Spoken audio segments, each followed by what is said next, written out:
Shalom Bapak Ibu semua, apa kabar? Puji Tuhan, saat ini bersama Box Willy ada di Khotbah Minggu. Dan tema Khotbah Minggu kali ini adalah Tuhan dekat dengan orang yang patah hati. Apakah saudara mengerti apa arti kata patah hati? Atau mungkin saudara pernah mengalaminya? Atau bisa jadi saat ini saudara sedang patah hati? Mari kita bahas. Kita buka Alkitab kita bersama-sama. Mazmur 34 ayat ke-19. Tuhan itu dekat kepada orang-orang yang patah hati. Dan ia menyelamatkan orang-orang yang remuk jiwanya. Nah saudara, pemazmur mengatakan bahwa Tuhan itu dekat kepada orang-orang yang patah hati. Orang-orang yang hancur hatinya, orang yang remuk jiwanya. Tuhan selamatkan. Kita lihat pengertian kata patah hati dulu.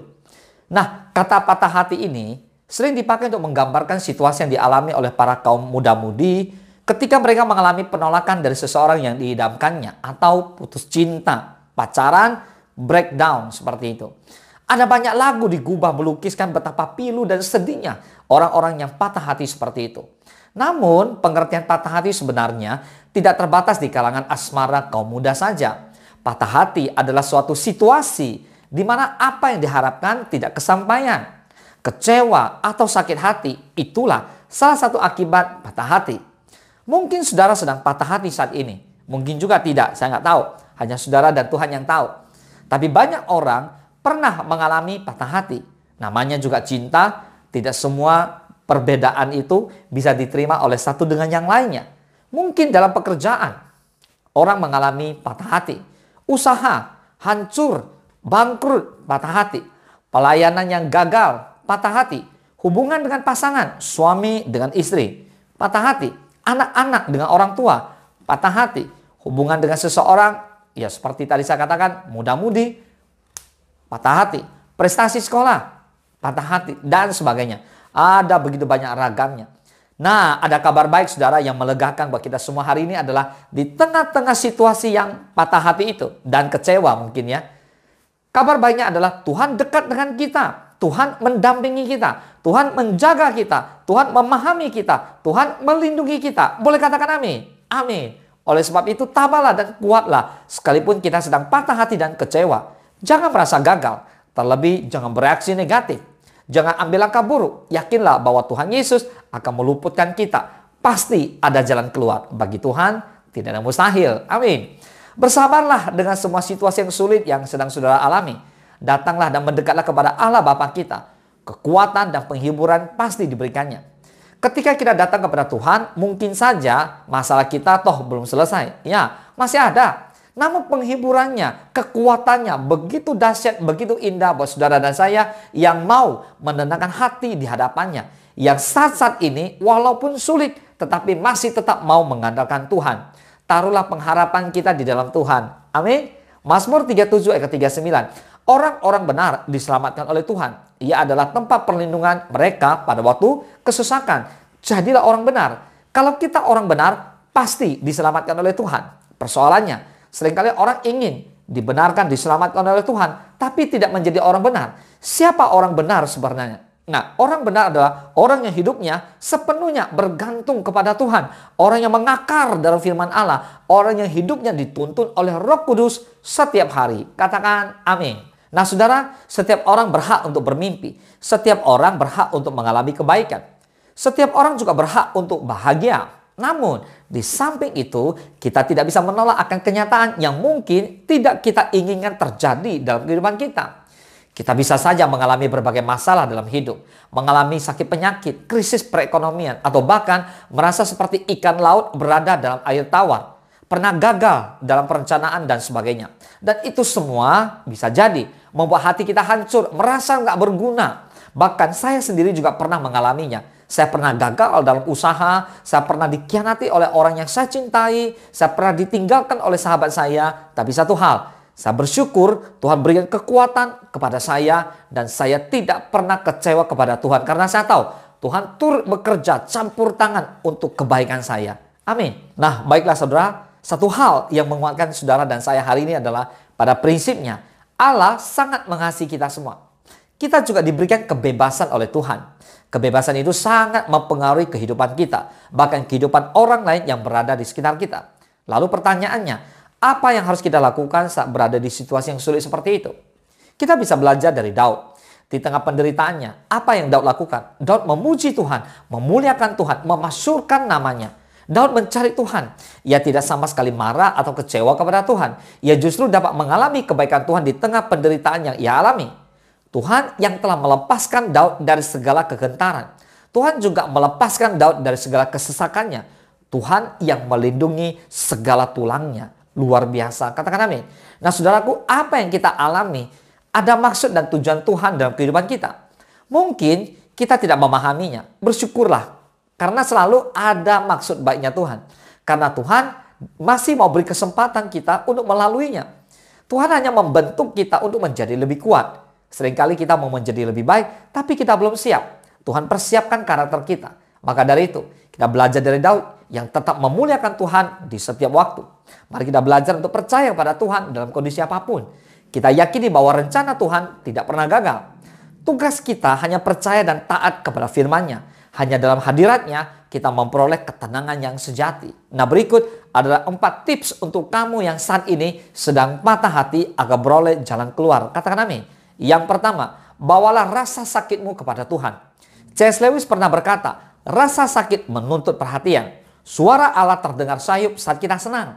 Terdengar jelas saat kita memeriksa hati kita. Namun terdengar sangat nyaring saat kita memeriksa sakit. Rasa sakit dipakai Tuhan untuk menarik saudara kembali kepadanya. Jadi saudara pun wajib datang menumpahkan isi hatimu kepada Tuhan. Sama seperti seseorang yang datang kepada ayahnya saat sedang sedih atau membutuhkan pertolongan dan pembelaan.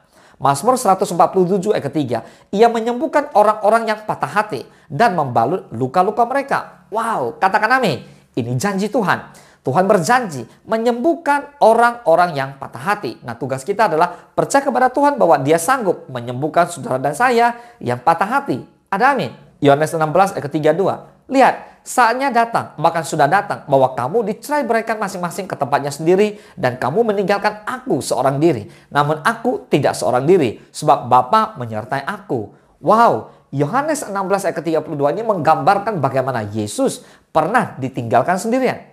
Namun dia tetap yakin akan penyertaan Bapanya. Dia berkata kepada murid-muridnya, lihat, saatnya datang, bahkan sudah datang, bahwa kamu dicerai beraikan masing-masing ke tempatnya sendiri. Dan kamu meninggalkan aku seorang diri. Namun aku tidak seorang diri, sebab Bapa menyertai aku. Wow, katakan amin.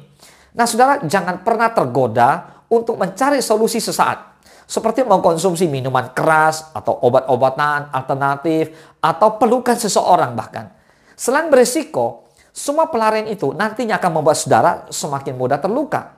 Carilah pemulihan sejati di dalam Allah, Yesus Kristus Tuhan kita. Sang penyembuh yang dekat kepada orang-orang yang patah hati dan sanggup memulihkan dan menyembuhkan orang-orang yang patah hati kembali utuh seperti sedia kala. Amin. Itu yang pertama. Yang kedua, ingatlah bahwa kamu dicintai Tuhan. Amin. Jika kamu sedang galau atau bahkan sedang patah hati, maka ingatlah bahwa putus cinta dengan pacar tidak menentukan identitas kamu. Yang menentukan identitas kamu adalah Tuhan yang menciptakan diri kamu. Mantan pacarmu mungkin menghargai dirimu, tetapi di mata Tuhan kamu sangatlah berharga. Kamu utuh, lengkap di dalam Tuhan. Kamu adalah buatan tangannya yang diciptakan untuk melakukan hal-hal yang baik. Boleh katakan amin? Mari kita buka Efesus 2 ayat keempat. Tetapi Allah yang kaya dengan rahmat, oleh karena kasih-Nya yang besar, yang dilimpahkannya kepada kita. Katakan amin. Nah saudara, Efesus 2 ayat keempat ini, kita tahu bahwa Allah kita begitu kaya dengan rahmat. Oleh karena kasih-Nya yang begitu besar, maka Tuhan berikan itu semua kepada kita. Ingatlah agar identitas kamu dalam Kristus. Kamu adalah anak-anak Tuhan. Kamu adalah sahabat Kristus. Kamu adalah orang-orang yang sangat dikasihi oleh Tuhan. Ada amin. Yang ketiga, arahkan pandangan kamu ke masa depan. Filipi 3 ayat ke-13. Saudara-saudara, aku sendiri tidak menganggap bahwa aku telah menangkapnya. Tetapi ini yang kulakukan, aku melupakan apa yang telah di belakangku dan mengarahkan diri kepada apa yang di hadapanku. Nah saudara, lupakan kegagalan kamu. Alkitab mengajarkan kita untuk melupakan apa yang telah di belakang kita dan mengarahkan diri kepada apa yang ada di hadapan kita. Jadi tetapkan tekad yang kuat untuk berhenti mengenang masa lalu dan memakai waktumu untuk menata ulang prioritas-prioritas dalam hidup kamu. Luangkan lebih banyak waktu bersama dengan Tuhan. Amin. Tuhan mengizinkan saudara mengalami patah hati bukan tanpa tujuan. Tuhan mau mempersiapkan hal-hal yang lebih baik lagi untuk kamu, saudara. Pada saat ini, kamu tidak tahu apa yang lebih baik itu. Tapi Tuhan persiapkan. Amin. Dengan imanlah, ketika kamu bergantung penuh kepada janji-janji Tuhan, maka kamu akan mengetahui bahwa Dia Tuhan, Dia peduli, Dialah yang menyiapkan yang jauh lebih baik untuk kamu ke depannya. Katakan amin. Yang keempat, hitunglah berkat-berkat yang sudah Tuhan berikan. Nah, saudara, waktu terasa begitu lambat saat seseorang berusaha memulihkan diri dari patah hati. Ya, siang hari terasa sangat panjang, malam hari apalagi. Nah, kata orang, waktu akan menyembuhkan semua luka, namun rasanya waktu berjalan begitu lama sekali. Nah, dalam masa-masa transisi seperti itu yang sulit, maka kamu harus memastikan bahwa kamu selalu punya kesibukan, yaitu suka bersuka cita, suka bersekutu dengan teman-teman, suka bersama-sama ada di komunitas, lalu ada di jam-jam doa yang tepat, merenungkan firman Tuhan. Kalau saya jujur, saya lalu lebih memilih lagi adalah untuk menghitung berkat-berkat Tuhan. Saya tidak mau lewati dengan sedih. Mengapa? Karena banyak berkat yang Tuhan kasih kepada kita. Kalau kita hitung, wah, nggak ada habisnya. Amin. Nah, dengan sibuk menghitung berkat Tuhan, tidak ada lagi kesempatan bagi kita untuk berkubang dalam kemarahan, kepahitan, dan rasa tidak terima. Mungkin menghitung berkat itu kedengarannya sedikit klise, tetapi Alkitab mengajarkan kita untuk mengucap syukur dalam segala hal. Sebab itulah yang dikehendaki Allah di dalam Kristus Yesus bagi kita. Amin. Tidak berarti kita harus melompat-lompat gembira mengatakan kepada semua orang betapa senangnya kita sudah putus dengan pacar, kita lagi bangkrut, kita ekonomi lagi susah, lagi kacau balau. Nah, saudara, menghitung berkat bagi kita berarti mempertahankan sikap bersyukur. Artinya walaupun situasi tidak baik, tapi tetap kita bersyukur. Walaupun patah hati, tetap bisa mengucap syukur. Senantiasalah berterima kasih kepada Tuhan, karena itulah yang dikehendaki oleh Tuhan buat saudara dan saya. Dan Tuhan berjanji menyertai setiap kita di masa-masa yang sulit seperti itu. Amin. Amin. Baik, saudara, inilah khotbah hari ini. Sebagai penutup khotbah, saya mau kasih tahu begini. Patah hati itu tidak mudah dijalani. Patah hati itu mengacaukan hidup. Patah hati itu menguras emosi. Nah, kabar baiknya, malam-malam yang gelap itu tidaklah abadi. Meski perihnya luka membuat saudara sukar menatap masa depan, namun semua pasti akan berlalu karena kita punya Tuhan. Ingatlah, Tuhan menyayangi kamu. Tuhan peduli kamu. Frank Laubach, seorang misionaris, berkata, Kristus memperhatikan setiap detail kehidupan kita karena Dia mengasihi kita lebih dari seorang ibu mengasihi anaknya. Seburuk apapun situasinya, kita harus tetap move on. Bagaimana caranya? Mendekatkanlah diri kita kepada Tuhan melalui doa dan sediakan waktu untuk membaca dan merenungkan firman Tuhan setiap waktu. Ingat, Tuhan itu sangat dekat dengan orang-orang yang patah hati. Artinya, Tuhan tidak pernah membiarkan dan meninggalkan kita sendirian melewati pergumulan yang berat itu. Tuhan mengerti dan Tuhan memperdulikan kita. Oleh karena itu, jangan terfokus pada masalah yang ada, tetapi arahkan mata kita tertuju hanya kepada Tuhan kita, Yesus Kristus. Katakan, amin. Mari kita bersatu dalam doa. Bapa di dalam surga, terima kasih Tuhan buat berkat-Mu sepanjang minggu ini. Bapa, di minggu ini kami belajar tentang orang-orang yang patah hati. Kami tahu Tuhan dekat dengan orang-orang yang patah hati. Kami belajar untuk bangkit kembali sekalipun kami patah hati.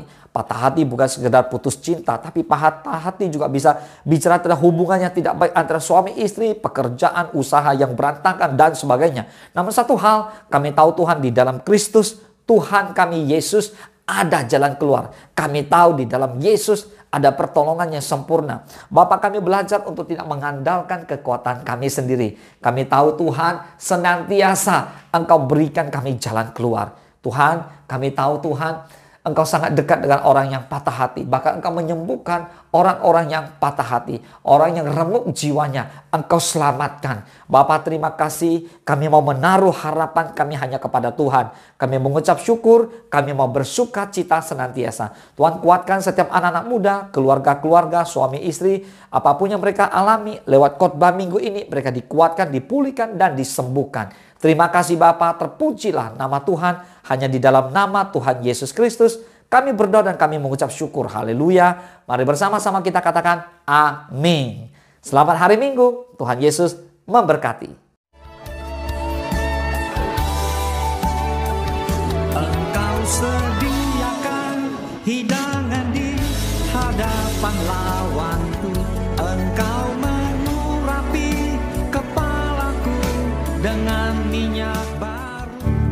sembah Kau Tuhan, ku sembah Kau Yesus, ku tinggikan nama-Mu di atas segalanya. Ku sembah Kau Tuhan, ku sembah Kau Yesus, ku tinggikan nama-Mu